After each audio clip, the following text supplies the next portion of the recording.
Hey guys, thanks for tuning in today. Just wanted to make a quick video about a thought that came to mind the other day, and I was thinking about how kind of higher education has developed a monopoly on knowledge and information.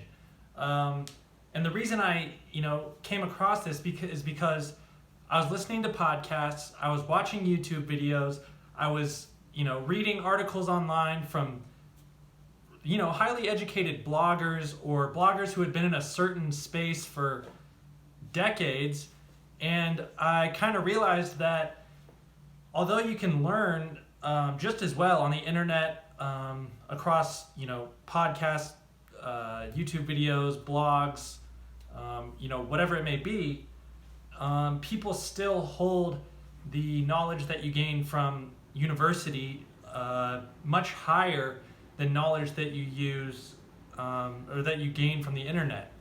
And I kind of wanted to point out one key takeaway that I found that was pretty interesting.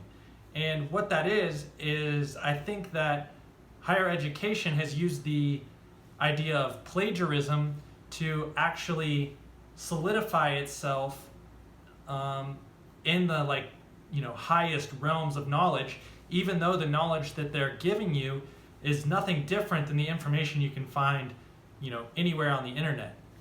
And the reason I think plagiarism works to do this is because it doesn't just determine how you give information that you have, but it's reliant on where you get it. So if I learn something in a college class, say whatever it is, calculus, if I repeat that information from what I learned in class, that's totally okay. That's 100% fine.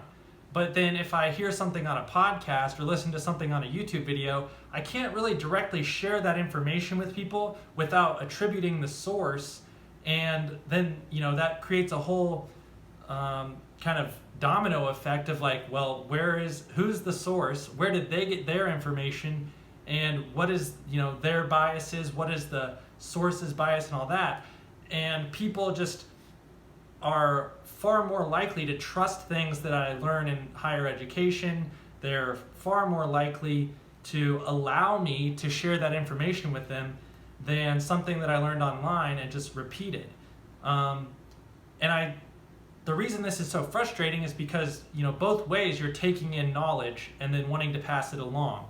But when it comes to higher education, that knowledge is just automatically assumed to be correct. And that it should be, because you're paying money. This institution is teaching thousands of kids or people every year, and if we aren't holding them accountable to teach accurate information, then we're failing. But then the information online, which might be as good as or better than the information I can get at university, if I pass that along to you, then I'm really just copying it from the content producer, from the blogger, from the podcaster, from the YouTuber, whatever it may be. And I think there's kind of a problem with that, especially with this year's unique situation of many schools moving to online classes. The platform is basically the same. You just have a college professor, and then over here you have whoever it is. Maybe they've been in an industry for 20 years working, or maybe they're a student. You really can't tell on the internet. I think that's the problem.